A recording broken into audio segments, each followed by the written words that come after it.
কেন্দ্রীয় শহীদ মিনারে বরেণ্য লোকসঙ্গীত শিল্পী ফরিদা পারভিনকে সর্বস্তরে শ্রদ্ধা দাফন কুষ্টিয়ায়। আসন বিন্যাসের প্রতিবাদে বাগেরহাট ও ভাঙ্গায় অবরোধ, পাবনার বেড়ায় সকাল সন্ধ্যা হরতাল। মানবতাবিরোধী অপরাধে হাবিবুর রহমান সাইফুল সহ আসামিদের বিরুদ্ধে সাক্ষ্য গ্রহণ আজ।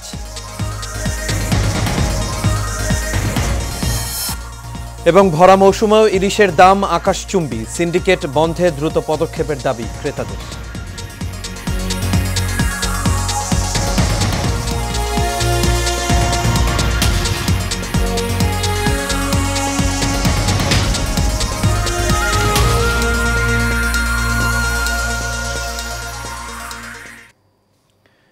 সবাইকে স্বাগত এশিয়া নিউজে। দর্শক, পুরো সংবাদ জুড়ে আপনাদের সঙ্গে আছি আমি আনোয়ার রাজ। এতক্ষণ শুনছিলেন বিআরবি কেবল ইন্ডাস্ট্রিজ লিমিটেড সংবাদ শিরোনাম। এবার চলে যাচ্ছে পুরো খবরে। সর্বস্তরের মানুষের শ্রদ্ধা নিবেদনের জন্য কেন্দ্রীয় শহীদ মিনারে নেওয়া হয়েছে লোকসঙ্গীতের বরেণ্য শিল্পী ফরিদা পারভিনের মরদেহ। সেখানে শ্রদ্ধা জানানো শেষে শিল্পীর মরদেহ নেওয়া হবে ঢাকা বিশ্ববিদ্যালয় কেন্দ্রীয় মসজিদে। সেখানে আরেকটি নামাজে জানাজা হবে। আনুষ্ঠানিকতা শেষে মরদেহ কুষ্টিয়াতে নেওয়া হবে। সেখানকার পৌর কবরস্থানে বাবা মায়ের কবরে ফরিদা পারভিনকে দাফন করা হবে। শনিবার রাত 10:15 তিনি মারা গেছেন। লালনের গানের বাণী ও সুরকে জনপ্রিয় করার ক্ষেত্রে ফরিদা পারভিনের অবদান সর্বজন স্বীকৃত।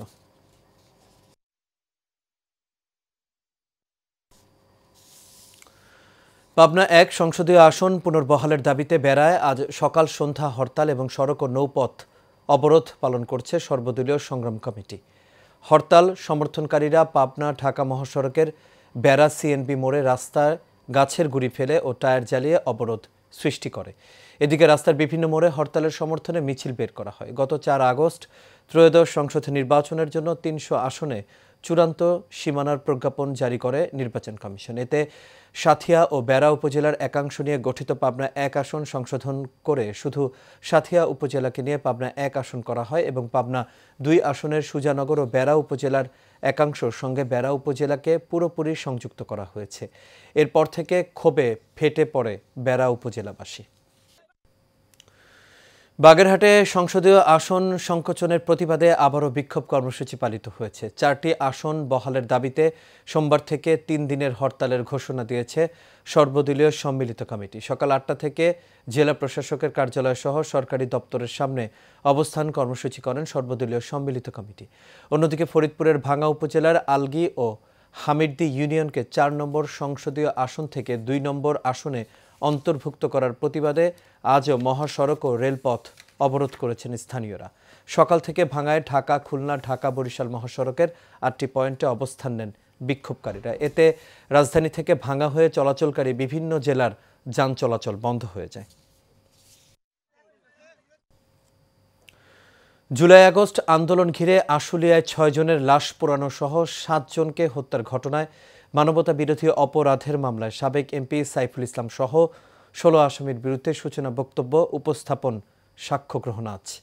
আন্তর্জাতিক অপরাধ ট্রাইব্যুনাল 2 এর চেয়ারম্যান বিচারপতি নজরুল ইসলাম চৌধুরীর নেতৃত্বাধীন 3 সদস্যের বিচারিক প্যানেলে চিফ প্রসিকিউটর মোহাম্মদ তাজুল ইসলামের সূচনা বক্তব্যের মাধ্যমে এই সাক্ষ্য গ্রহণ অনুষ্ঠিত হয়। এর আগে 21 আগস্ট এই মামলায় 16 আসামির বিরুদ্ধে আনুষ্ঠানিক অভিযোগ গঠন করে বিচার শুরুর আদেশ দেন ট্রাইব্যুনাল। এছাড়াও জুলাই আগস্ট আন্দোলনে রাজধানীর চানখারপুলে 6 জনকে হত্যার ঘটনায় মানবতাবিরোধী অপরাধের মামলায় ডিএমপির সাবেক কমিশনার হাবিবুর রহমান সহ 8 জনের বিরুদ্ধে 7ম দিনের সাক্ষ্য গ্রহণ আজ।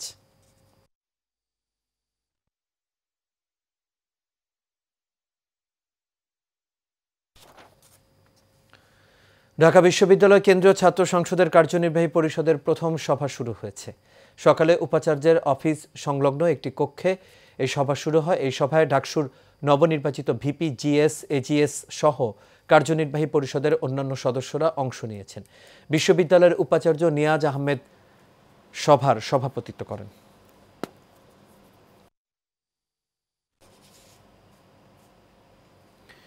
বাংলাদেশের জাতীয় মাছ ইলিশ বাঙালির সংস্কৃতি ও আবেগের অবিচ্ছেদ্য অংশ। তবে বাজারে ইলিশের দাম এখন আকাশচুম্বী। বাজার ভেদে প্রতি কেজি ইলিশ বিক্রি হচ্ছে 2200 থেকে 2500 টাকা।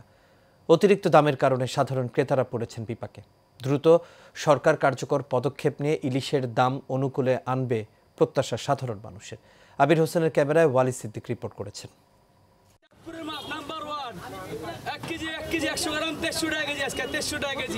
বাঙালিদের আবেগের আরেক নাম ইলিশ। স্বাদ ও গন্ধে অতুলনীয় ইলিশ মাছ। উৎসব কিংবা বিশেষ দিনে বাঙালির পাতে ইলিশ থাকবেই, এ যেন সংস্কৃতিরই অংশ। কিন্তু প্রতি বছর ইলিশ কিনতে গিয়ে ক্রেতাদের কপালে ভাঁজ পড়ছে। অতিরিক্ত দামের কারণে সাধারণ মানুষ যেন ক্রমেই দূরে সরে যাচ্ছে এই জাতীয় মাছ থেকে। সিন্ডিকেটের থাবা ও পরিবহন ব্যয় বৃদ্ধি সব মিলিয়েই বাজারে ইলিশের দাম অস্বাভাবিকভাবে বেড়ে গেছে। মাছটা অনেক সুস্বাদু, আর এটা আসলে সব সময় পাওয়া যায় না, একটা সার্টেন টাইমে পাওয়া যায়। আর বিশেষ করে এখন পূজার সময় প্রচুর মাছ ধরা পড়ে এবং বাইরেও চলে যায়, যেভাবেই হোক বাইরে চলে যায়। ইলিশের দাম হলো নদীতে হলো মাছ কম, আর কত হলো যেরকম মাছ আইতে আছে মাছের ভিতরে কোয়ালিটি আছে। নিম্ন ও মধ্যবিত্ত মানুষের মধ্যে ইলিশ নিয়ে হাহাকার। এই মৌসুমেও দামের কারণে অনেকের পাতে জোটেনি এক টুকরো ইলিশ। ইলিশ জাতীয় মাছ হলেও তা এখন ধনীদের মাছে রূপান্তরিত হয়েছে। দামটা অসহনীয়, যদি ওটা এত বেশি হওয়া উচিত না, যেটা আমাদের সাধারণ মানুষের নাগালে বাইরে চলে গেছে। আমরা যারা নাকি চাকরি করে খাই, আমাদের জন্য তো অসম্ভব। ইলিশ মাছটা তো আমাদের জাতীয় মাছ। এই মাছটার দামের বিষয়ে সরকারের মনিটরিং রাখা উচিত, যাতে আমরা সাধারণ মানুষ আমাদের নাগালের ভিতরে এই দামটা থাকে, আমরা যেন কিনে খেতে পারি। এত বড়টা আমার তো পয়সা নাই বাবা, আমার তো ইলিশ মাছ কিনতে আইছি, টাকা নাই, আমি 1000 টাকার একটা মাছ কিনতে আইছি।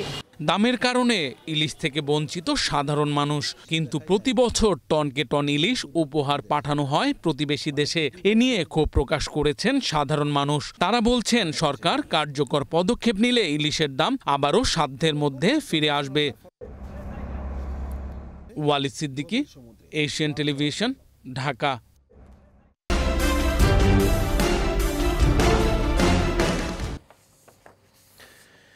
সিলেটের সড়কগুলোতে দাপিয়ে বেড়াচ্ছে অবৈধ সিএনজি অটোরিকশা। আশপাশের জেলার অনেক সিএনজি চলাচল করছে অবাধে, এমনকি নাম্বারবিহীন অনেক সিএনজি দেখা যায় জেলা জুড়ে। অভিযোগ রয়েছে স্থানীয় প্রশাসন ও পুলিশের ছত্রছায়ায় দিনের পর দিন অবাধে চলছে এসব যান।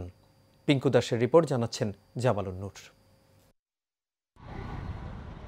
সিলেটে বৈধ সিএনজি অটোরিকশার সংখ্যা 19,200, কিন্তু সড়কে চলাচলকারী এই 3 হুইলারের সংখ্যা আরও বেশি। প্রতিদিন কয়েক হাজার সিএনজি সিলেট ও এর আশপাশের জেলা মৌলভীবাজার, সুনামগঞ্জ সহ সর্বত্র দাপিয়ে বেড়াচ্ছে। এসব সিএনজির অধিকাংশরই নেই বৈধ লাইসেন্স। পার্শ্ববর্তী জেলার নাম্বার প্লেটে অনেক সিএনজি চলাচল করছে সিলেটে, কিন্তু কিভাবে অবৈধ ও নাম্বারবিহীন সিএনজি অবাধে চলাচল করছে জেলা জুড়ে, সেই প্রশ্নের উত্তরে সিএনজি চালকরা জানান টোকেন নিয়ে সড়কে চলাচল করছেন তারা। টোকেন তো পাইছেন তো গেছে গেলে 500 টাকা। সরকার থাকতে টোকেন আছে, মেন বাড়িতে আছে।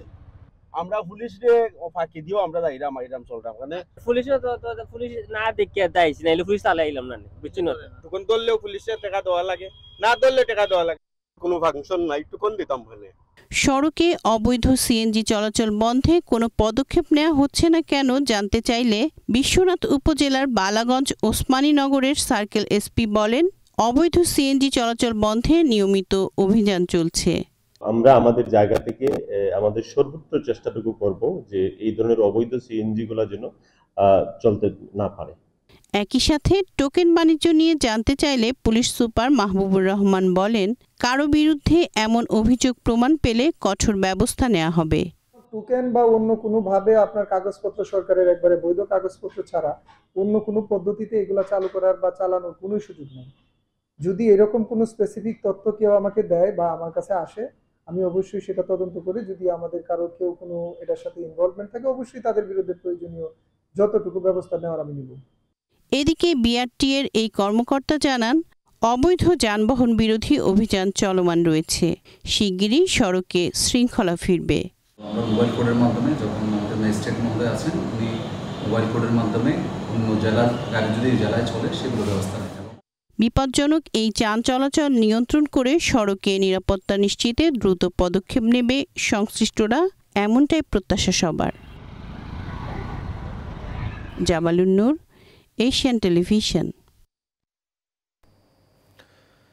টাঙ্গাইলের মধুপুরে বিএনপির ভারপ্রাপ্ত চেয়ারম্যান তারেক রহমান ঘোষিত ৩১ দফা বাস্তবায়নে জনসাধারণের সাথে মতবিনিময় সভা অনুষ্ঠিত হয়েছে। সভায় প্রধান অতিথির বক্তব্যে টাঙ্গাইল ১ আসনে বিএনপির মনোনয়ন প্রত্যাশী লেফটেন্যান্ট কর্নেল অবসরপ্রাপ্ত মোহাম্মদ আসাদুল ইসলাম আজাদ বলেন, ৩১ দফা কর্মসূচির মাধ্যমে ও আগামী দিনে বাংলাদেশকে এগিয়ে নিতে তরুণ তরুণীদেরকে কারিগরি শিক্ষায় শিক্ষিত করলেই দেশের উন্নয়ন ও দেশের মানুষের ভাগ্যের পরিবর্তন ঘটবে।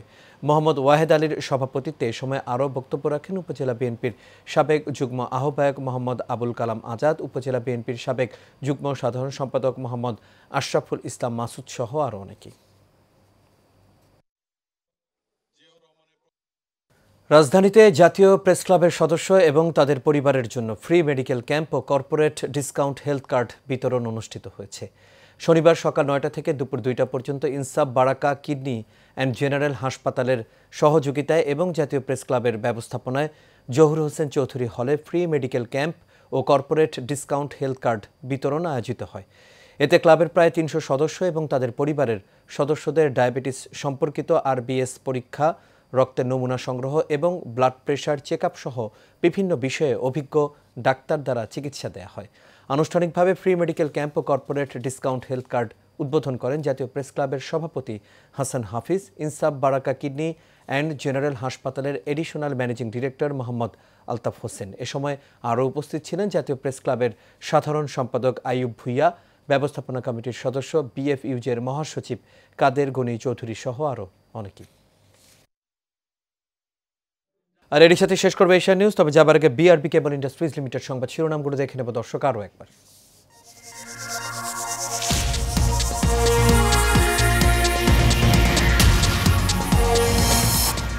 কেন্দ্রীয় শহীদ মিনারে বরেণ্য লোকসঙ্গীত শিল্পী ফরিদা পারভিনকে সর্বস্তরের শ্রদ্ধা, দাফন কুষ্টিয়া।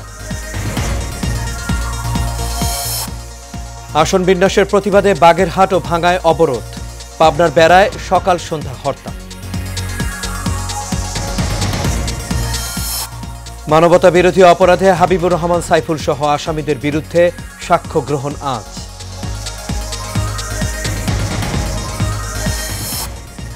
এবং ভরা মৌসুমেও ইলিশের দাম আকাশচুম্বী, সিন্ডিকেট বন্ধে দ্রুত পদক্ষেপের দাবি ক্রেতাদের।